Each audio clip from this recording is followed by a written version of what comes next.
It's not the technical ability, it's not the way how they touch the ball, it's more about the body language, it's more about the behavior on the field. The difference is how they're reacting when the teammate is losing the ball, what's their body language when they get subbed off, this kind of things off the ball, more like the personality traits, because I can teach them how to control the ball, I can teach them how to run behind. To change a personality or behavior, it's one of the hardest. How do you find players? A lot of times we get emails, but we get 1,000 emails, so it's hard. You have to just keep emailing, and then okay, now let's see. So first you have to make sure that you're doing well in your club or in your high school, and then if I go to the showcases, come introduce yourself, and then of course video is always a good option, right? But it's not enough. Video is not enough. I have to see you in live, or we have to see you in person, because everyone can make a good video. What do you think the love of the game means? Mindset that I want to win everything. I want to win the passing drill, I want to win the shooting game, I want to win the small sided. So you could see who's really go after every freaking exercise. What is your biggest piece of advice to a 15, 16-year-old chasing college soccer or pro soccer? It's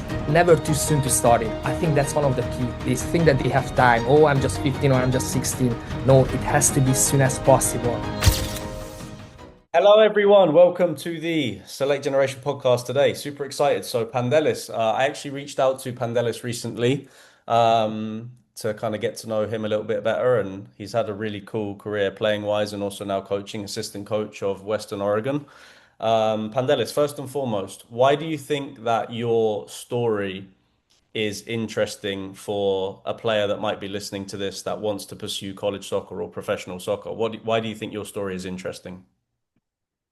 I think it's kind of similar to other players as well. I played in Europe in a really good academy, Ferencváros Budapest, good reputation, good historical background, and I was in the first team, second team, and then there was an opportunity. My agent called me, and then he said that, look, somebody called me from US, and they might be interested. And first, I thought that it would be the professional level or the second division, and I was like, okay, let's listen what they have to say and what they have to tell. And I was at 19 at that age. I was really, really hesitating about that, but I wanted to also explore the world and get experience and see the world, see new things, and seeking new challenges. At that time, you don't know what is going to be a good decision or not a good decision. So I just jumped right into it, and let me tell you that I don't regret it at all, because the connections what I made, the friends what I made, the experience what I had as a lone, I went to a different country, and then I had to figure out by my own everything. I think for a player and for personal development, it was huge. And that's why I'm here right now as well, too, because that head coach helped me out to get back to the States to coach. So it turned out in a good way. So that's interesting because there's a lot of players that are wanting to obviously come to the US for college soccer. And I talk to a lot of players like from America that want to leave America to go to Spain, England, Germany, France, a country like Greece, like Hungary, because they think there's more opportunities. So for you, when your agent called you and said, come to America, like why? Because a lot of players listening to this might think I need to leave America. Like, why did you want to stay in America? What drew you to come to America? Because I think the soccer is still developing. And I can tell you as a coaching as a right now as a coach and as a player too, I felt like there is a lot of opportunity, a lot of clubs. And at that time when I came 2015, it wasn't really popular for European players to come to the US. So I was like, okay, I could be the first ones who stepped into that place and then find my way. But then I realized soon that yes, there are really good players all over the country, and but still, the opportunity was still there. And there is always a club, there is always a first division, second, a lot of clubs around, a lot of opportunities. So I would say that that's one thing that, because as a European player, of course, you want to stay in Europe to challenge yourself with the best of the best. But there are ways that you can still make it, but maybe you have to do it in a different way, in a different round, and then find yourself way back. Because if you're a good player, you always gonna find yourself back. 100%, 100%. And how was your transitioning? How was your transition from playing to coaching? So you finished your playing career and you decided to pursue coaching, or what was the transition like? That's a really interesting story because the head coach from Kansas City where I was playing in UMKC in D1 called me in June, around middle of June, that hey, I know you want to come back, coach. There is an opportunity to be a grad assistant in Cincinnati in Thomas More University. And that time I was playing. I had a contract and I was playing.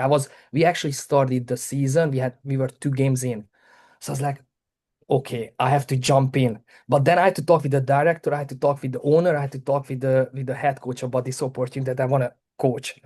And they were really easy and smooth about it. They said, look, it's a really good opportunity. If you that's what I really want you done, that's what you really want to do, go for it. So I was playing on Sunday away, scored, and then on Wednesday I was already on my flight, and on Thursday I had my first practice in Cincinnati. Um, And that was my first ever session I made. That was the first ever team that I was coaching. So it was like, okay, it was a huge challenge. So I had to call my friends to get experience, to get advices. I called my previous coaches that, look, I found myself in this situation. What should I do? So I started calling people and started reading books and then figuring out like what's the way. What you should have seen the first week was a disaster why? because the dimensions, the timing, I wasn't sure with everything. So why did your coach call you to say give you the coaching job? Like, what did he see in you? If you didn't have any qualifications or you didn't know anything, why did he think you would be a good coach? Because I was playing in a high level. So they thought automatically that I know the game. Of course, I knew my position game, but as a team, you know how complex is it? Psychological dimensions, periodization, physical aspect, and I found myself there. And what I had, it was passion and the love of the game. Hmm. So I started reading books, I started calling people, and the most important thing was that whatever I told, whatever I did was with confidence. So the players automatically believed, even if the exercise was not useful, was not good, but the way how I presented it, they believed everything. So that was the key. Mm. And so for you growing as a coach, Pandit, I've been reading a little bit about your story and you accelerated quite fast with your development as a coach. So for you giving advice to yourself, like when you had your first coaching job, what have you learned in this time how to be a good football coach, especially in the NCAA? I think the most important thing for me, what I learned is when I won games, I felt like I'm top of the world. And then football humbled me right away that I had to go back to handling. And I was like, oh, wow. I think that I had to realize it because I felt like 2 winning streaks, 3 winning streak. Yeah, I did a good job. And then I a little bit laid back. And then right away I got humbled. So Mm, it's like the constant learning, the constant focusing, growing, and you just have to be quiet and just move smoothly. Don't feel that you are top of the world. And I learned more from losing games by myself. Like, how did I respond? Okay, let's back at it. Okay, let's go. And then the way how I communicated with the players after a losing game, we had 7 losing streak. That was my worst period of my life. I called my mom. I was like, "Mom, maybe I have to go back because it's hard." But then, you find yourself figuring out things. But the most important is with the team together, not as a coach, like together as a team. mm. Because you have ideas, but if the players doesn't buy into that, how So can I, demonstrate it? and so how is coaching or just football in general? Because obviously you've played a lot in Europe, then you came to America, then you coached the different levels in America. Like, how would you explain football differently in Europe to America? I think the period of the time that we actually have season, it's like 3 months, back to back Thursday, Saturday games. We were traveling on Wednesday. We played on California on Thursday, and then Saturday, and we flew back, and then we flew to another state. It's like it was really, really back to back. So the most important thing for the players is the physical aspect to keep being healthy. That's the that's the the recovery, because we played on Thursday night and then on Saturday morning. And after the game, we didn't have time to shower and we were on the flight back. So like it's really like intense in the way, and you don't have time for anything. And now in January we have 6 months of period of actually the off season, the physical, working on the physical, working on the weightlifting. So it's really the players have to buy into that as well because mentally it's rough Mm. because they know now we have to prepare for August, right? Because that's the first real game.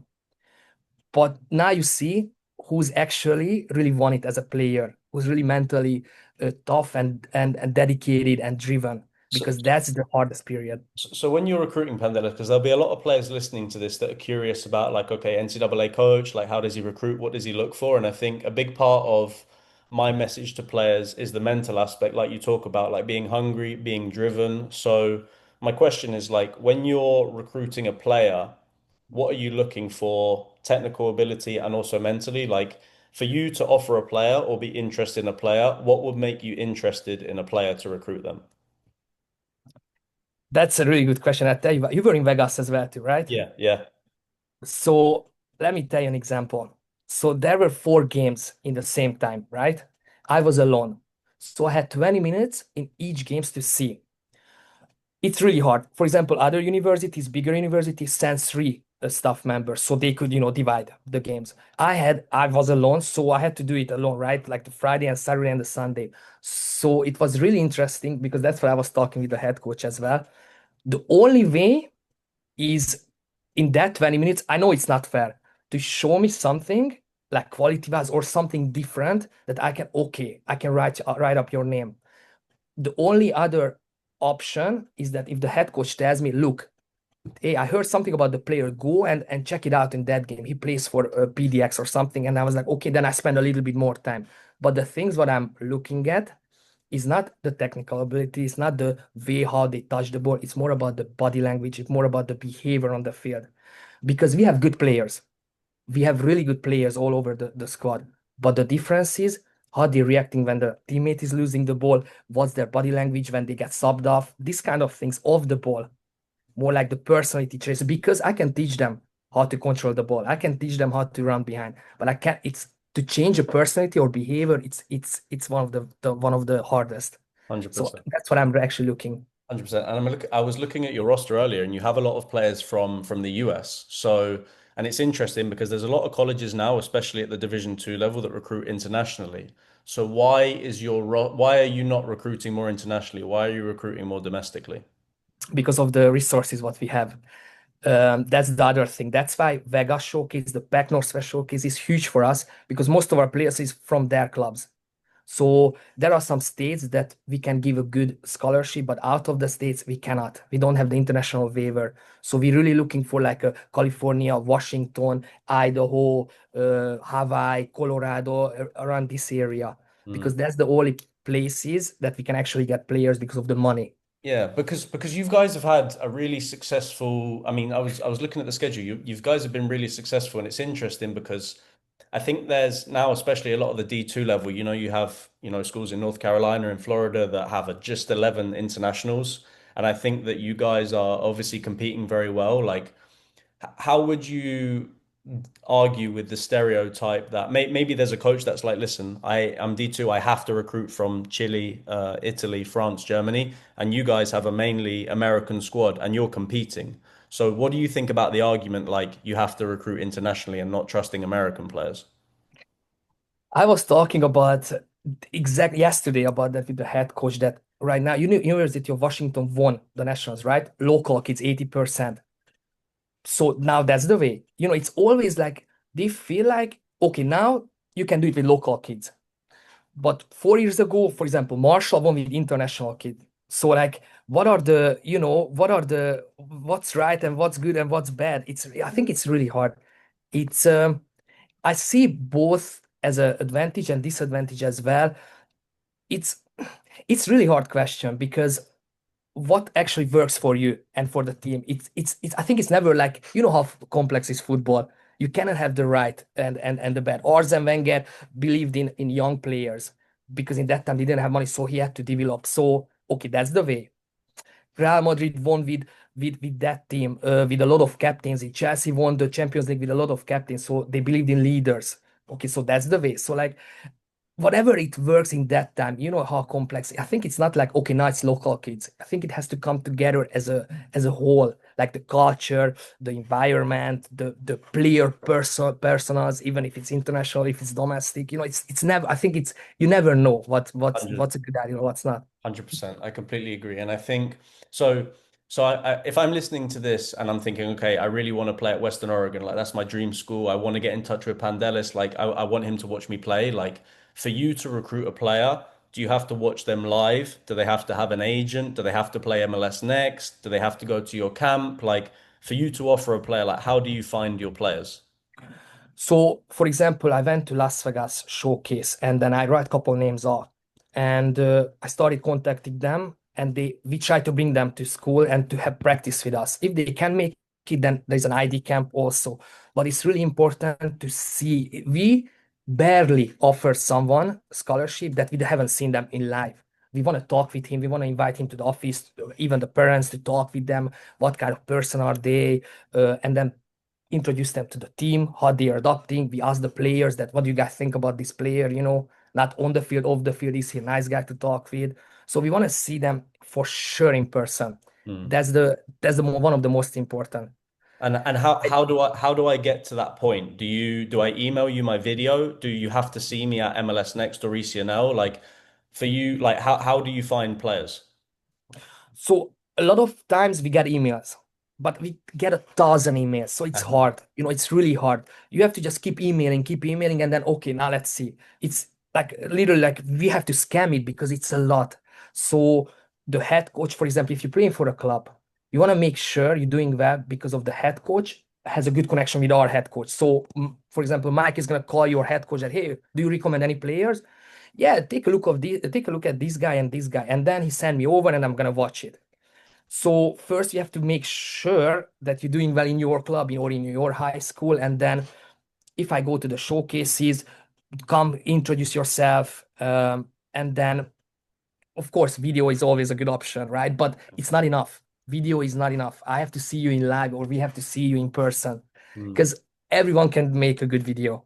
Like So, you so, know that. so, Pandelis, it's interesting because what's your recommendation? Because, for example, right, if I'm from Washington or from California or from one of these states, right, and every single college coach tells me you have to come to the camp, I have to see you live, and I can't go to 20 ID camps, I need to go to two or three. Like, I'm just trying to think, if I was 16, 17, what advice would you give to players that can't go to every camp? Like, how do they decide how to get recruited? You have to make sure that you do a research about the schools, what's best fit for you. You have to see where it's located, if it's successful, the major, this kind of thing. You try to eliminate the options, right? You want to narrow it down. And then if you narrow it down, you know what you want to do, then you have to start emailing, because maybe this is not the best fit for us. We are in a small town, but also we send a lot of players to D1. So if you want to grow and if you want to be a good soccer player, yeah, come here. But maybe if you want a better academy, go to UW or somewhere else, So you have to make sure that whatever you think it's fit for you, Mm. and It's, then to narrow it down. is really, really good advice. And I wanted to talk to you about the emails thing too, because I've done a podcast with a lot of college coaches, and some of them are like, I get 1,000 emails a day and it's way too much and it's overwhelming. And then there's other coaches that really enjoy recruiting. Like in terms of recruiting, like for you as a coach, Pandelis, do you enjoy recruiting? And if so, like what do you enjoy? What don't you enjoy about recruiting? I love I That's exactly what I told to the head coach, that I love the Pac Northwest showcase. I love the Las Vegas, because Pac Northwest showcase was 2 weeks ago. And I write a couple names in, and I knew that player is gonna be in the Vegas showcase as well. So I knew I have to watch them for sure because I already have the list. One game is not gonna be enough. So I know after 2 games, 3 games, well, I'm gonna have a better picture. So there was names where I crossed it, and there was names where I circled it, because then it made sure. Okay, and I told Mike, look, Mike, I seen him 3 games. We want this kid. Let's bring him. And I told him, yeah, pick up the phone and start calling the kid because someone else is gonna take it, because that was happened a lot of times. I was talking with the UW coach, and yeah, I really like that kid. Oh, well, then I have to look for something else. And then, yeah, that kid is already committed to Oregon State. That kid is committed to Portland University. So I have to really make sure that I get the players who not on the big school radars. And I think that's a really good challenge for as a scouting as well, to find the 100%. gems. 100%. I really relate to what you said, like finding the hidden gem. I think that's like, and also exciting, because you're trying to develop guys too, especially at a program like yours, you're trying to develop guys. And for you, Pan, like what the most successful players that you have on your roster, you talked a little bit about it, like mentality, being hungry. What do you enjoy? Like, if you had to make the perfect player that you loved coaching and you loved working with, what characteristics does that player have?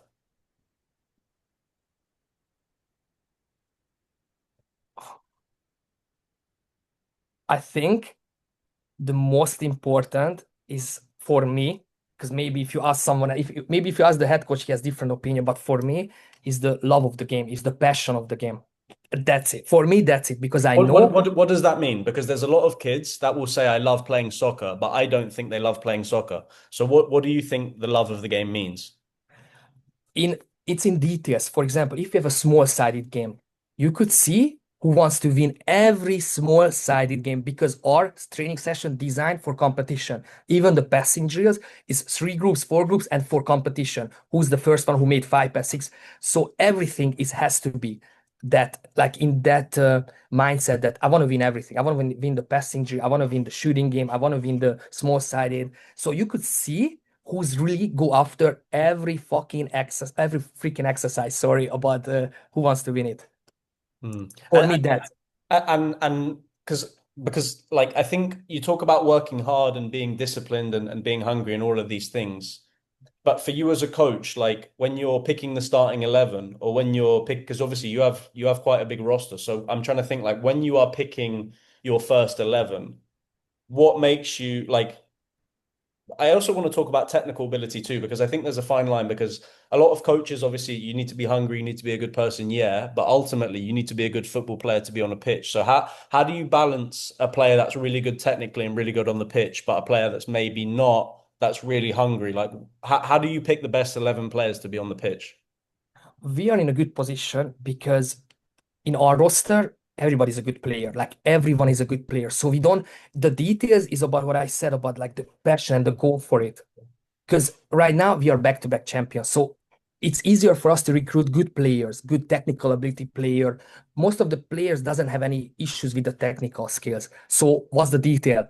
What's next? For us, the next is okay, that week, who's really ready to go after it for us to put him in the first 11? Hmm. Because it's really small details here in the technical abilities. Like everyone is a good player here So since everybody. what do you think makes a good college soccer player? Because I think to be a good player in Europe is different to be a good college soccer player. Because obviously college soccer is quite direct, it's very physical, it's a lot of second balls, is being healthy for 3 months.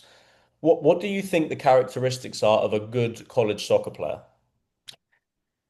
I think one of the most, and now I'm going back to my experience as well. How did I handle the balance of the school and the sport? Because I knew if I don't do well in school, it put pressure on me on the soccer field as well. And as a college player here, there are a lot of think you have to think about. A lot of issues comes up in Europe. If you play football, it's only football because then if you have breakfast together, you have lunch together, you don't even have to think about what you're going to eat for dinner or for lunch. Here, you have to think about the school, you have to think about to getting breakfast, good food, like a lot of things. So these kind of things, if you don't make it right, it's going to affect on your field. Hmm. So I think working on that balanced life and figuring out and problem solving skill, it gives you a really good edge. What's been your biggest mistake that you've made or the biggest lesson that you've learned about being a coach?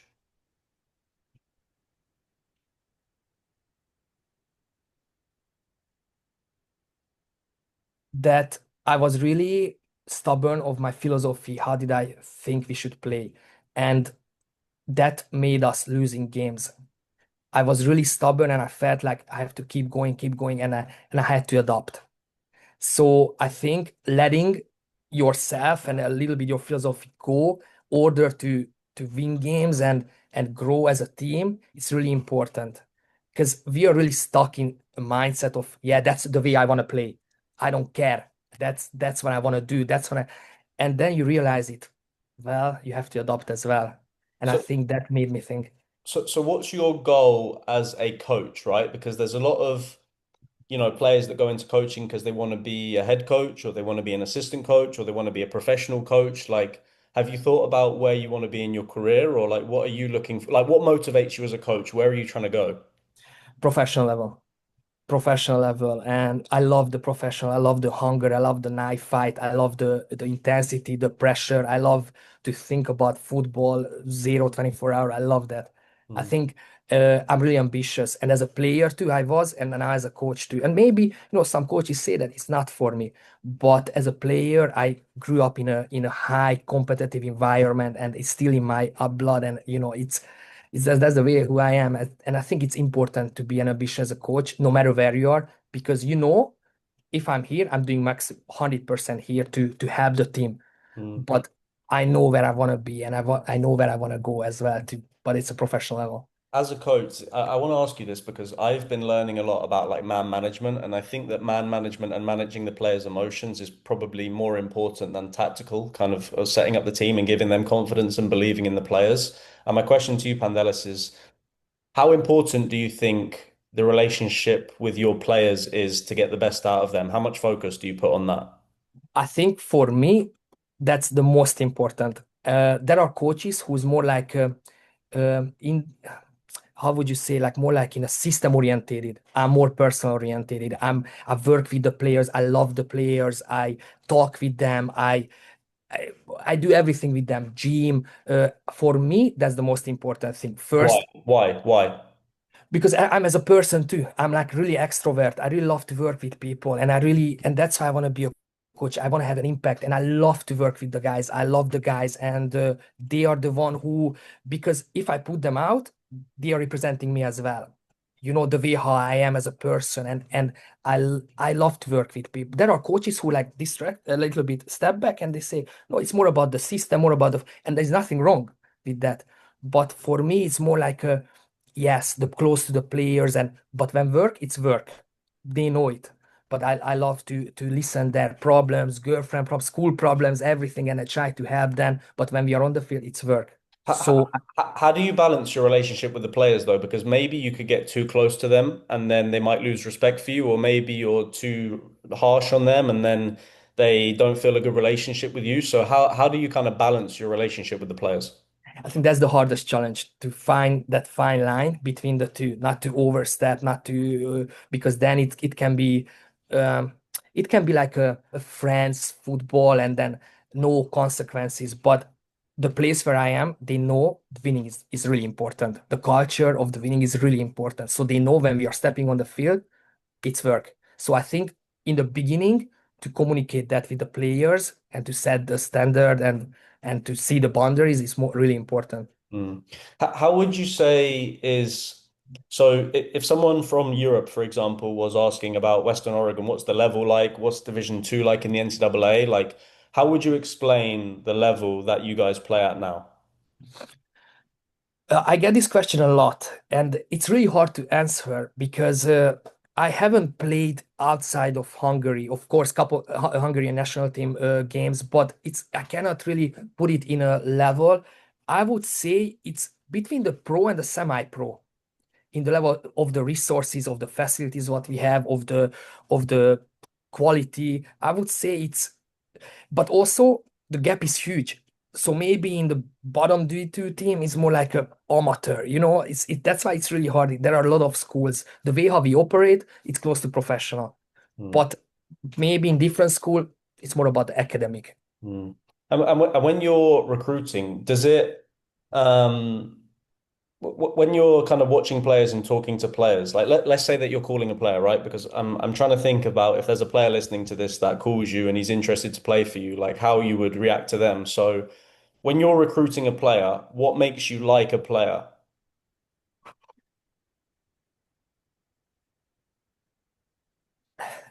You have good questions today.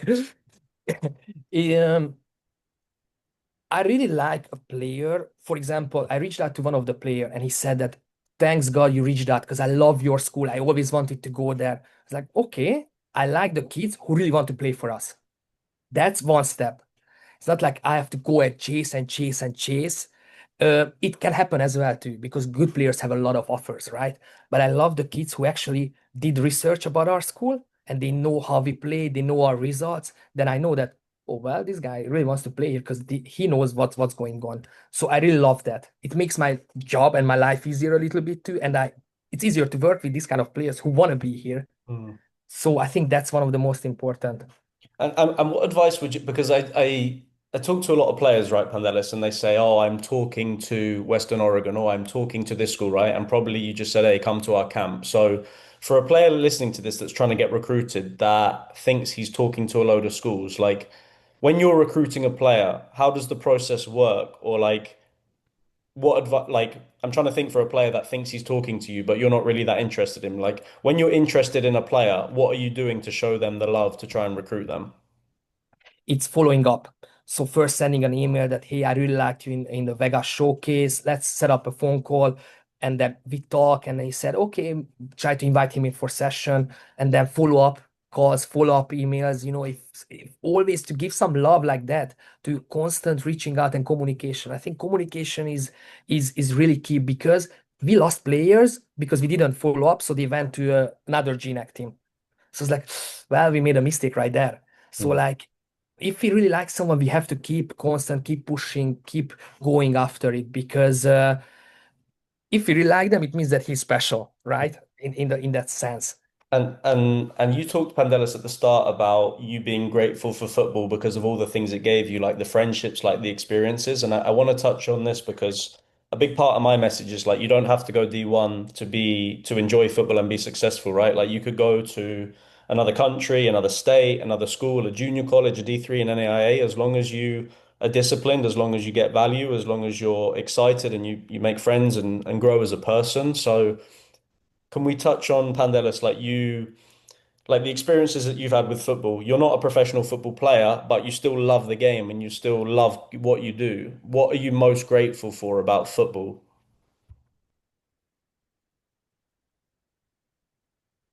I would say that it gave me a purpose of life in life. That now I want to give back, and I want to give back in higher level to reach more people, to have more impact. Because I I can say that I'm really grateful for football, what gave me friends, as you said it too.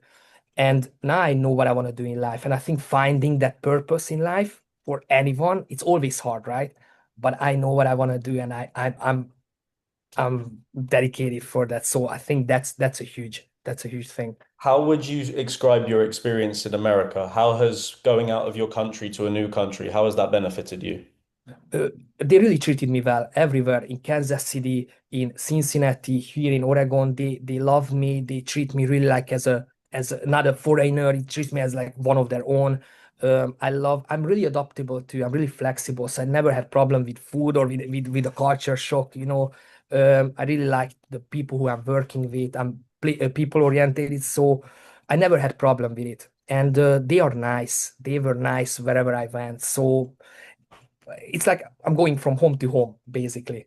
I would say that. And you talked Panellis, you said at the start, so how did you come to America? You said you had an agent and he messaged you, or you wanted to go to America, or how did getting an agent happen? So there was an agency who brought players from Hungary to the US, and I told him that let's look at that because he knew that I was playing, so he knew who I was. I was like, hey, let's explore that option. And then in that time, it was really in the beginning in 2015. It wasn't really common. So I got a lot of emails back from schools because he reached out to all of the schools with my video, with my highlight, with my resume and everything. And in that time, I didn't know anything about the school system. So I picked one of the schools that was in that time in Sporting KC. There were Hungarian coaches there. So I Mm. knew if I'm close to that, that gives me a better edge, better opportunity. So question, because in the coach that you came that recruited you didn't watch you live, but you're saying when you're recruiting for a player from Oregon, you want to see them live. So what would make, is there any players at Western Oregon that you would recruit just from video?